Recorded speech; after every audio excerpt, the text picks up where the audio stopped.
Over a century ago, three men shared the responsibility of keeping a lighthouse functioning on an island off of Scotland.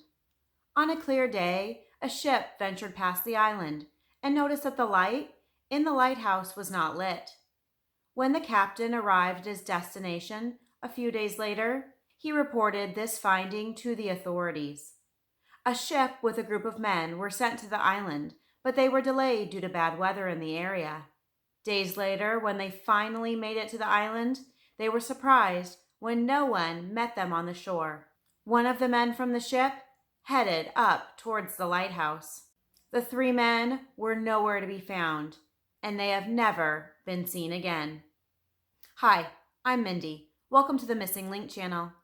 Each missing person case, urban legend, and unsolved mystery is just one missing link away from being solved. Hit the subscribe button so you don't miss a video and help us find that missing link. This story takes place on Eilean Mor, one of the Flannan Islands. They are located 60 miles west of Scotland on the North Atlantic Sea. The islands were named after Saint Flannan, who was a preacher that lived during the 7th century. The islands are also known as the Seven Hunters. They were nicknamed this due to the many ships that wrecked during storms upon the island's rocky shores. There is nothing between Eilean Mor and North America except ocean. It has over 2,000 miles of ocean between them. The Flannan Islands had an odd history. They were relatively small islands, but have high cliffs. During the 7th century, a stone chapel was built on the eastern side of the island. The chapel is in ruins on the island today. Some believe that there were rituals performed around this chapel.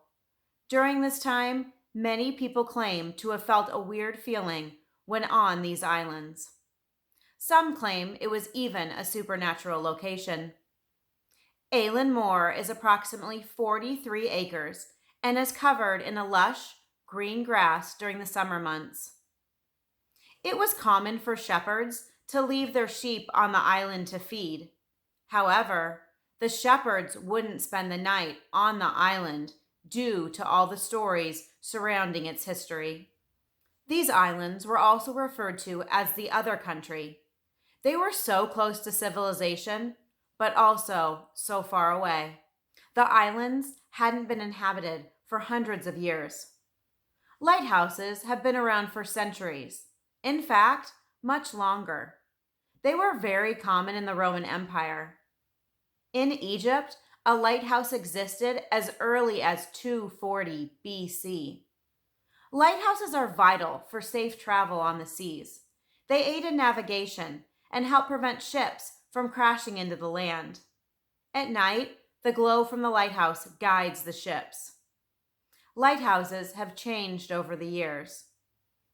They have to withstand tremendous winds, waves, and even hurricanes. They are usually curved to deflect the waves. The glass in the lantern room projects light which can be seen miles away. In the 1890s, it was decided that a lighthouse should be built on Eilean Mor, which was the largest of the Flannan Islands. It took 4 years to finish construction.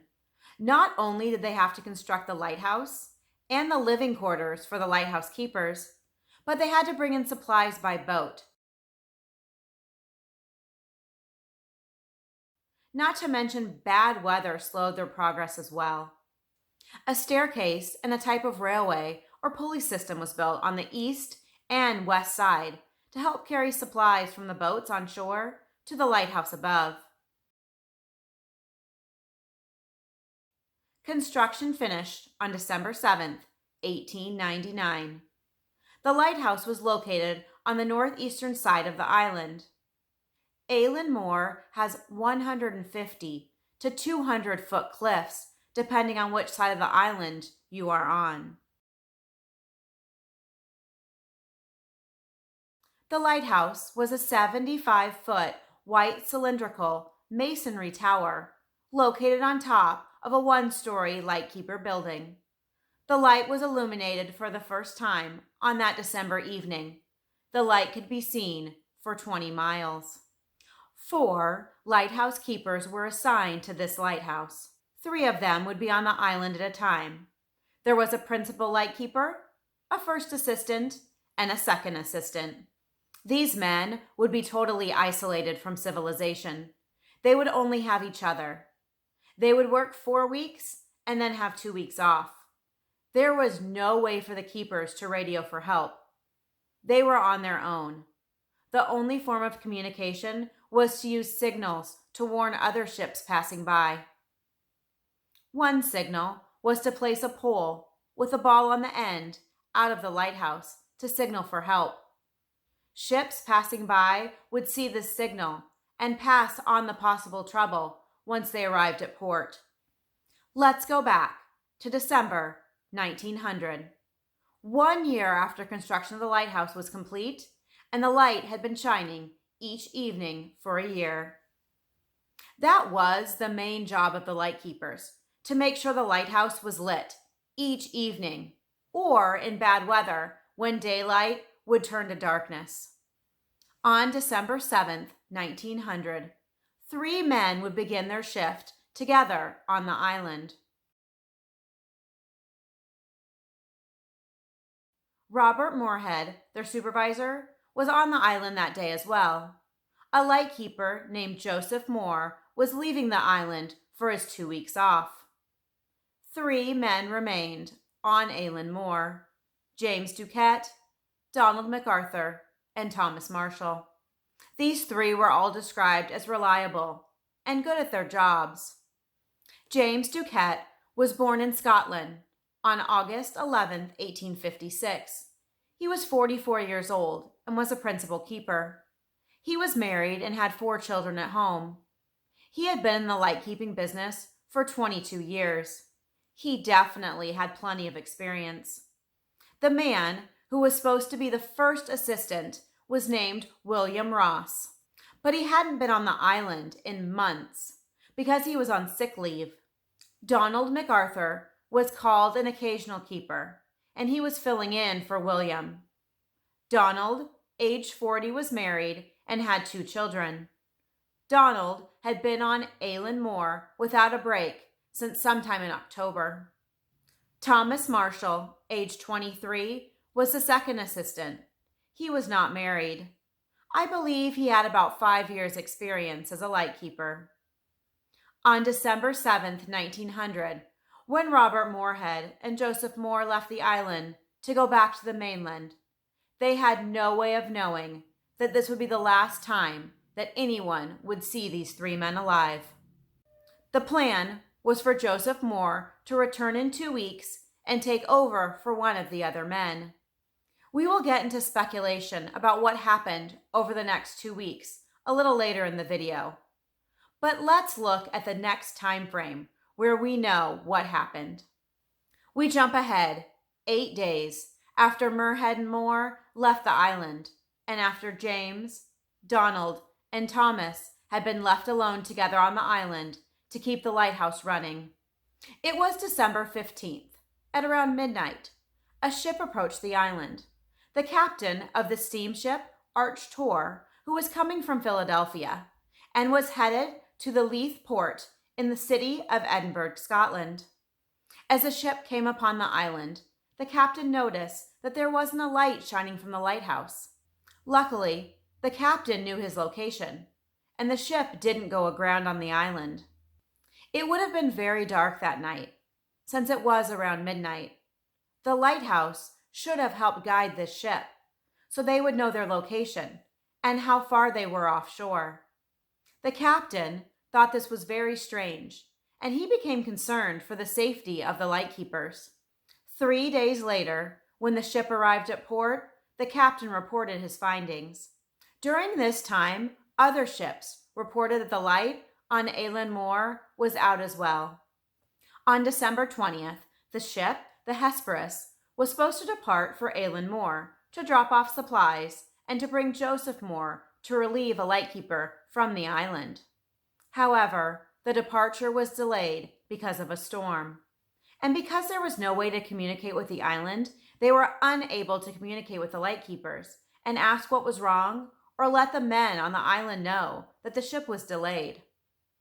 Finally, on December 26, 11 days after the lighthouse was first seen not lit, the ship, the Hesperus, headed to the island. As the ship approached the island, the captain, James Harvey, noticed that the lighthouse was dark. There was also no flag on the flagpole of the lighthouse. It is customary for 2 or 3 of the lightkeepers to come down to greet the ship. However, that day, no one did. The ship blew its horn to get the attention of the 3 lightkeepers. There was no response from the island. The men on the ship then lit a flare to get their attention, but once again, no reply or response from the lightkeepers. The captain directed Joseph Moore off the ship to check on the other lightkeepers. I am sure Joseph was worried when he disembarked the ship that day and headed onto the island. He had to know that something was wrong, especially for the lighthouse to be dark and for no one to meet the ship along the coast that day. He went ashore on the eastern boat landing, walked up 160 steps to the top of the island. On the way, he noted that nothing looked out of place or wrong. I am sure he was calling the names of the 3 lightkeepers as he headed towards the lighthouse, but no one responded. As he approached the lighthouse, he noticed that the outside doors of the lighthouse remained closed. He opened the doors and went inside. The fireplace hadn't been lit for quite some time. The clocks were stopped. The beds were empty. Nothing looked out of place, except one chair at the table was knocked over on its side.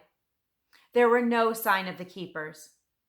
Joseph headed outside and went back down to the ship to get others to help in the search for the 3 missing lightkeepers.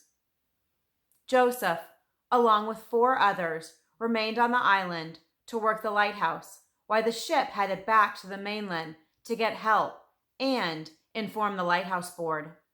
Joseph knew that not only did he need to search for the men, but he needed to get the lighthouse working again. The light needed to be shining to help guide the ships at sea. When he approached the lighthouse again, he headed up to the lantern room.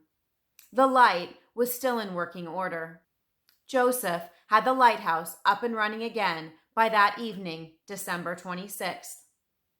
The Hesperus headed back to shore. The captain sent a telegram to the lighthouse board.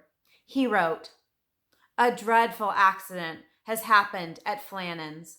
The 3 keepers, Ducat, Marshall, and the Occasional, have disappeared from the island. On our arrival there this afternoon, no sign of life was to be seen on the island. Fired a rocket, but as no response was made, managed to land Moore, who went up to the station, but found no keepers there. The clocks were stopped, and other signs indicated that the accident must have happened about a week ago. Poor fellows, they must have blown over the cliffs, or drowned trying to secure a crane, or something like that. Night coming on, we could not wait to make something as to their fate. I have left Moore, MacDonald, Boymaster, and 2 seamen on the island to keep the light burning until you make other arrangements. Will not return to Oban until I hear from you.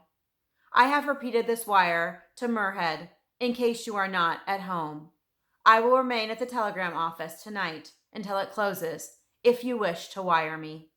Back at the island, Joseph was haunted by what could have happened to the 3 missing men. Men he had worked with for quite some time. He described the island as eerily quiet when he first arrived that day. He thought something must have happened suddenly. He felt that the men must have all left their post at the same time. He explained that this was against protocol. However, there was no indication that the men had lost their lives either. The following day, on December 27th, since the lighthouse was up and running again, Joseph and the other men began searching more of the island, searching for any sign of James Duquette, Donald MacArthur, and Thomas Marshall. There were 2 boat landings on the island.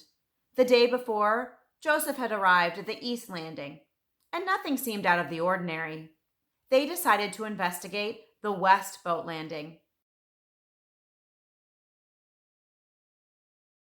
They noticed right away that something was wrong. There was definite damage. There was a supply box damaged, and its contents were strewn about. Inside the box was supposed to be tackles and ropes. The tackle was missing, and ropes were tossed about. Along the trail from the West Boat Landing to the top of the island were steps and a railway or pulley system. This was damaged, and iron railings were bent and twisted.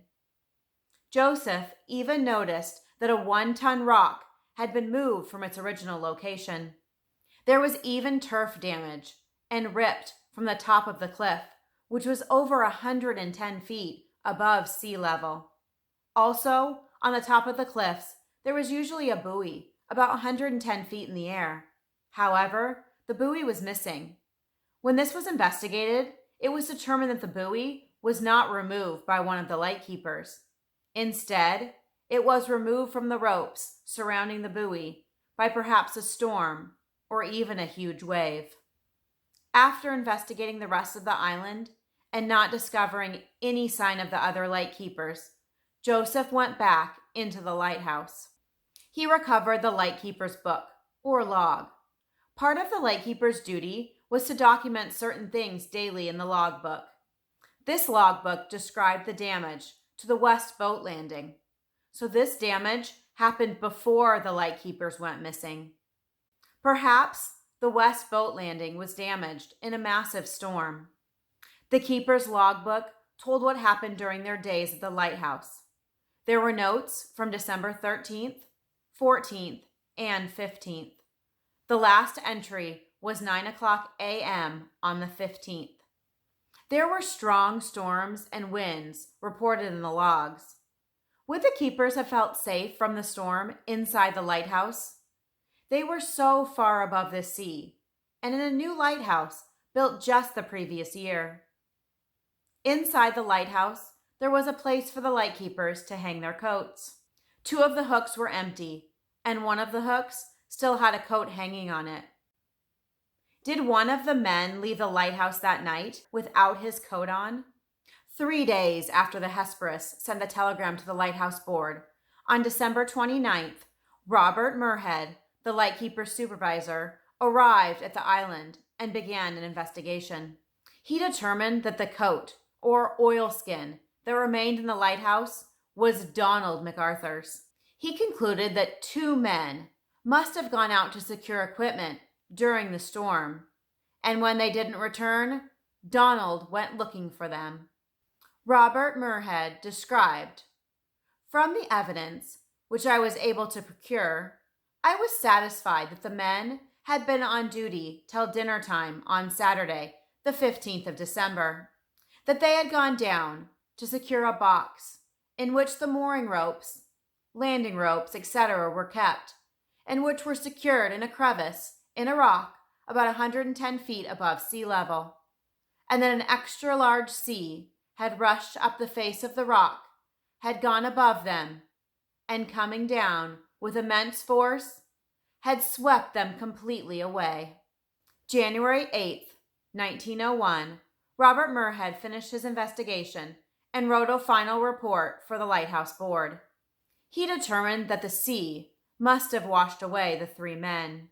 Robert Murhead described, "I visited them as lately as the 7th of December, and have the melancholy recollection that I was the last person to shake hands with them and bid them adieu. Over the last 120 years, nothing else has been discovered in this case. The men were never seen again, and no additional evidence was found to help explain what happened to the men that day, What happened on Aylin Moor on December 15th, 1900? Something definitely happened after 9 o'clock a.m., since one of the keepers wrote in the logbook at that time. But like Robert Murr had determined, it was likely later in the day. Things had been done around the lighthouse that wouldn't have been completed until later in the day. I wonder, did this incident that made the men disappear happen while it was still daylight, or was it after darkness had fallen? Of course, if a storm came up suddenly, daylight could turn to darkness fairly quickly. And this was in December, so the sun would set earlier during this time of year.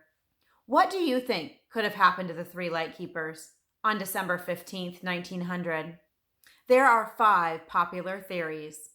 The first couple we can get through fairly quickly. First, aliens. No. Second, something supernatural. This theory has many different ideas, from a giant sea creature, something paranormal, such as a ghost ship.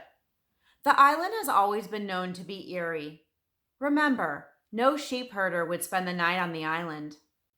People believe that there were rituals performed on the island over the centuries and possibly made the spirits angry. The rituals were said to have occurred surrounding the chapel on the island. As of late, paranormal investigators have even been known to come to the island. There was a legend that stated that when Joseph approached the lighthouse in search of the 3 lighthouse keepers, that he spotted 3 blackbirds on the lighthouse. Rumor has it that the men were turned into these birds, and that is why they have never been found. Since the lightkeepers disappeared, it is stated that eerie voices can be heard on Aylin Moor. These voices were heard by other lighthouse keepers over the years. It sounded like screams, and voices seemed to be calling out the names of the lost men: James Duquette, Donald MacArthur, and Thomas Marshall. Could the men still be haunting the island, and they are reliving their final moments, still calling out for one another? People have also inquired as to why the clocks in the lighthouse were stopped. This has a simpler explanation. Remember, this was 1900. Clocks at that time needed to be wound, and if they weren't, they would stop moving. So most likely, since the lightkeepers probably went missing on the 15th, and Joseph didn't arrive until the 26th, the clocks were stopped because they hadn't been wound in at least 11 days. Third, did some sort of foul play happen on the island by an intruder?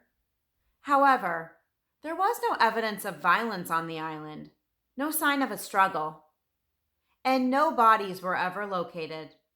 Some people wonder if pirates could have come upon the island and abduct the men.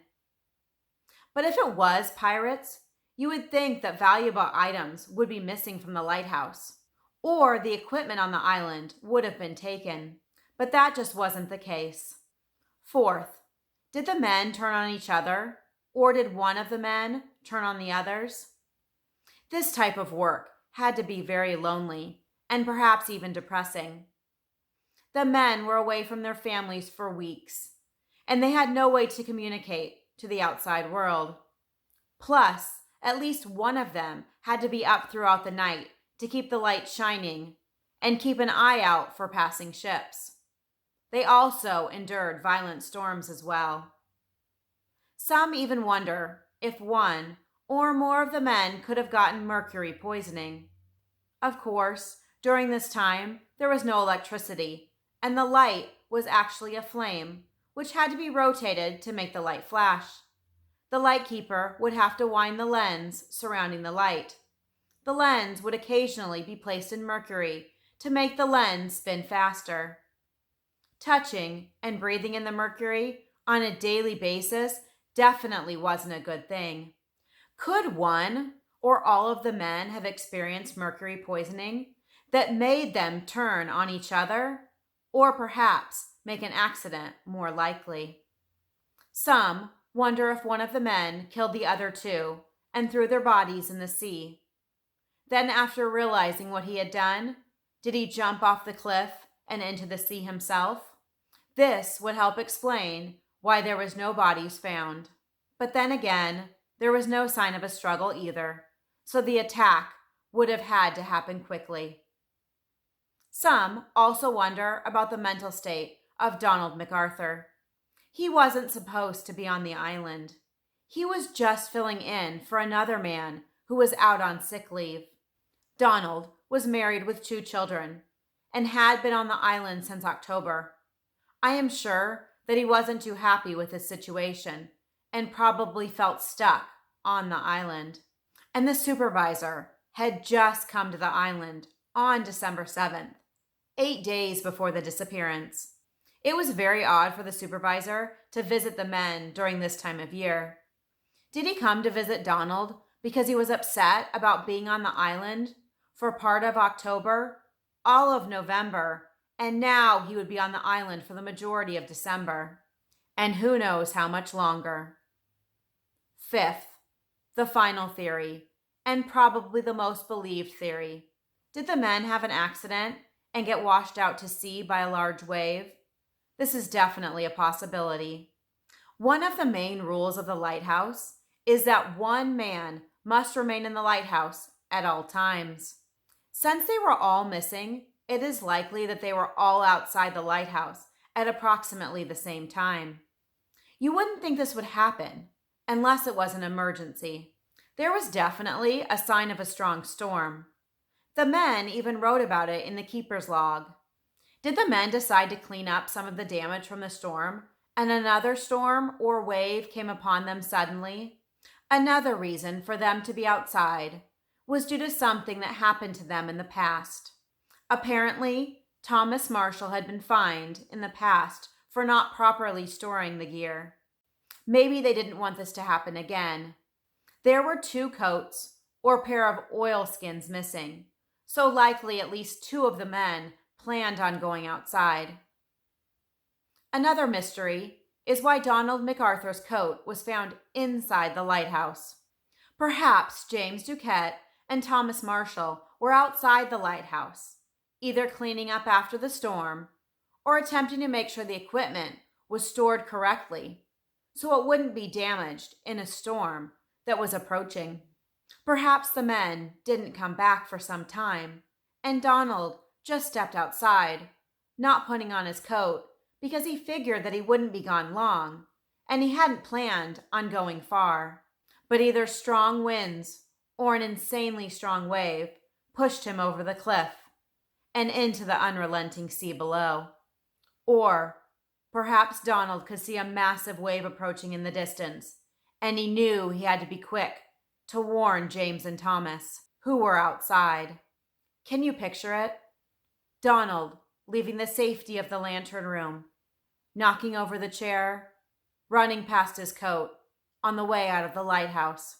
But he wasn't fast enough because the wave came before he could tell the other men, or before the 3 could get back to the safety of the lighthouse, and they were all washed away.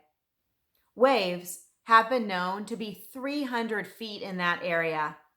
They have landed high upon the lighthouse before. Remember, their bodies were never found. People speculated that if this was the case and the men were swept out to sea, why have their bodies never washed up upon the shore? I think this is common to wonder about. But then again, look at the photos of the island. Eilean Moor and many of the other islands in the area have large cliffs on all sides. There is no sandy beach for a body to wash up upon and be discovered. Plus, there are probably many predators in the area, such as sharks, that could definitely help make a body disappear. So, of these 5 potential theories, which do you think is most likely? Do you have another theory? I would love to hear them. Let's discuss a few other things that I find intriguing about this case.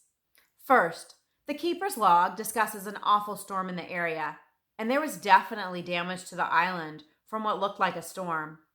However, the area was thought to be calm, with no storms until December 17th, 2 days after the men likely went missing. Was this just a storm over this small area of the island? And did the storm not reach other land in the area? Was it just very isolated and localized? If not, how is it possible that the men described an awful storm in the area and it was actually calm? Unless this is a sign of mercury poisoning, I don't know how 3 men would experience a storm that didn't happen. Second, there was also some speculation about additional entries in the keeper's logbook. It is unclear whether these entries were actually in the logbook or whether this was an embellishment from a poem written years later. It was stated that Thomas Marshall had additional notes or perhaps kept a diary with additional information. He wrote that on December 12th, there were storms that were very frightening. He explained that they had never seen such a storm, that they couldn't even go outside, and the storm even caused them to pray. He further described that James Duquette was very unusually quiet, and Donald MacArthur had been crying during the last days. Thomas wrote that the storm ended on December 13th, and the last entry on December 15th, he wrote, "Storm ended. Sea calm. God is over all." Like I stated, it is not known whether Donald wrote these entries or whether it was made up in a poem years later. But we will never know, because the original logbooks were misplaced or lost.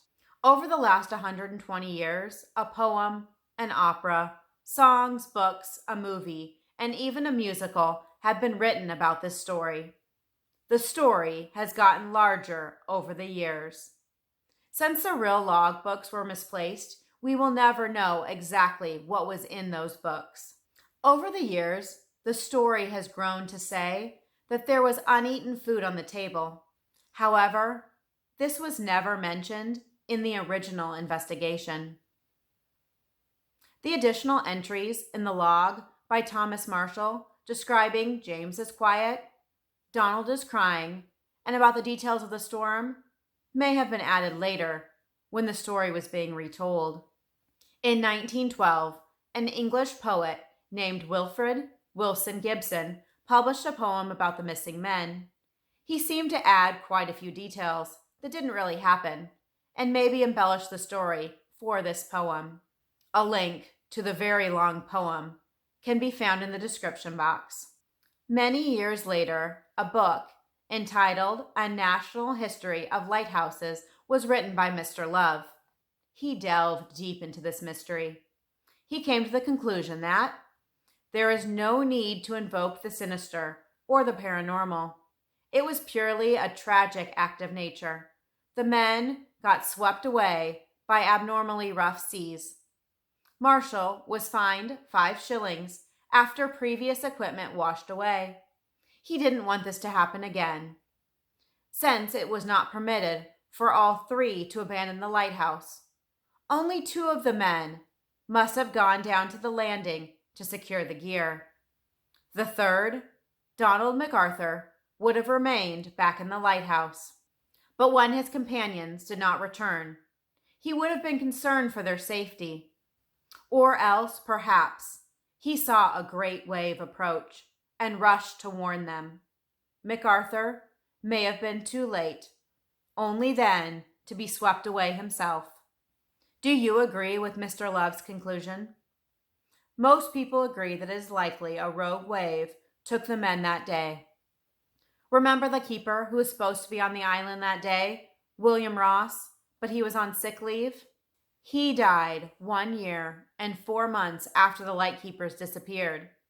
He died inside the light room of the Allen Glass Lighthouse. Lighthouses have definitely changed over the years, especially since the invention of electricity. In 1971, the lighthouse on Allen Moor became fully automated. Until this time, the lighthouse had to be watched over by keepers. Now, no one stays on this island. Instead, they just come to perform maintenance on the lighthouse when needed. In 2017, a memorial was made for the 3 men, James Duquette, Donald MacArthur, and Thomas Marshall.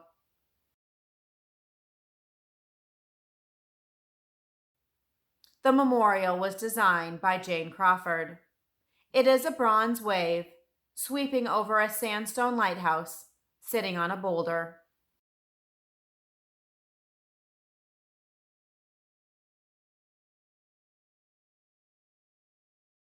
No matter the details, 3 men lost their lives that day on the island. Where do you think they went? And what do you think happened to them? It has been over 120 years, but this will likely remain a mystery for all time. Thank you for joining me here today. If you enjoyed the video, please hit the like button so I know you enjoy hearing about mysterious, unsolved mysteries. And hit the subscribe button and the bell so you'll be notified of my future videos. And follow me on social media as well to see what I am working on next. As always, have a wonderful day. Watch out for each other and keep looking for that missing link. Love ya, and see you in my next video.